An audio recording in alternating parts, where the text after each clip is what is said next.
make sure that members of Congress, elected officials, don't profit off of inside information. I think the principle is pretty simplistic.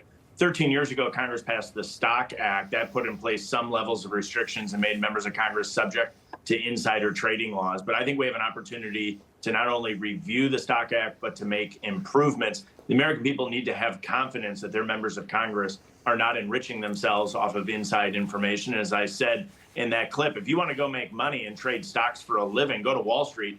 Don't go to Capitol Hill. We need people in Washington who are committed to moving our country forward and not out there for themselves. Well, I'm very curious if there was a certain congressional member, many bring up former Speaker Pelosi, that has really benefited from stock trading investments while in office. Is there one person or one serving member in particular that really, pushed you to this point where you want some sort of stop to this?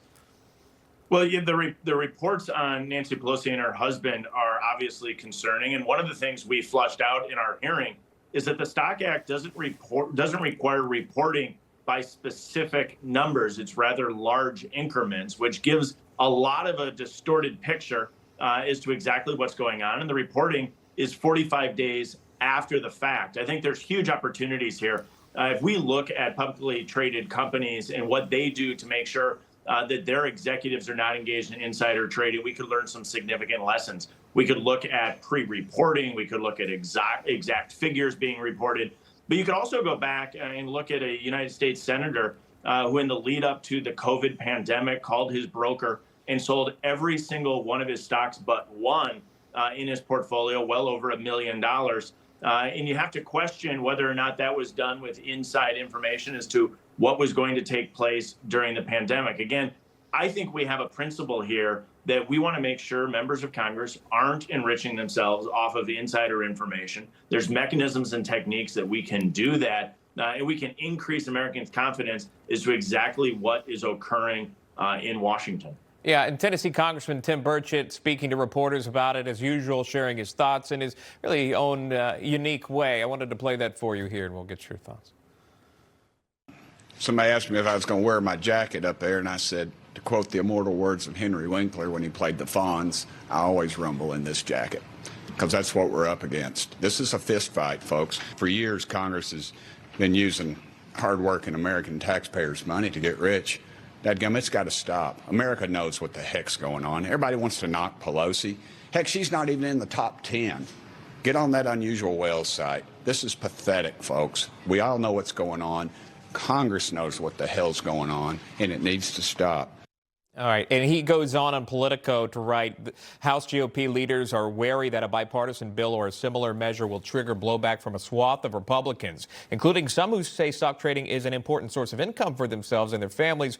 Burchett disagreed, saying that if the House votes to ban congressional stock trading, members who are currently skeptical of the idea of a ban behind the scenes are going to be our biggest cheerleaders on the chamber floor.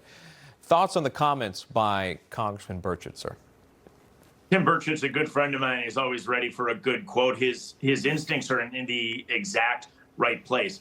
My focus on this legislation is to make sure that we get it right. Many times, Congress has started down this path only to fail. What I'm focused in on is not only getting the policy right, but also getting 218 votes in the House and getting it across the line in the Senate as well. And so we have to get this right because we do want individuals who have had successful business careers come to Washington. We just don't want individuals coming to Washington to enrich themselves. Again, if you want to go in day trade and you want to be involved in the stock market on an hour-by-hour basis, go to Wall Street. Sure. What we want in Washington is people that are willing to drive forward the American First agenda and help regular Americans not enrich themselves. And so we have to land this plane where we can make sure that individuals who've had successful private sector careers, in my opinion, we need more people with business experience in Washington, come to Washington. But we can do this and get this policy right. That was the purpose of last week's hearing. And I'm optimistic that at the end here, we're going to have a legislative product that can not only succeed on the policy to make sure that individuals aren't enriching themselves off of insider information, but that we can also get this done because, as Tim Burchett said right there, time and again, this effort has started, stalled, and failed. I think we can make this time different. Information. truth is freedom. Is Newsmax. It's real news for real people.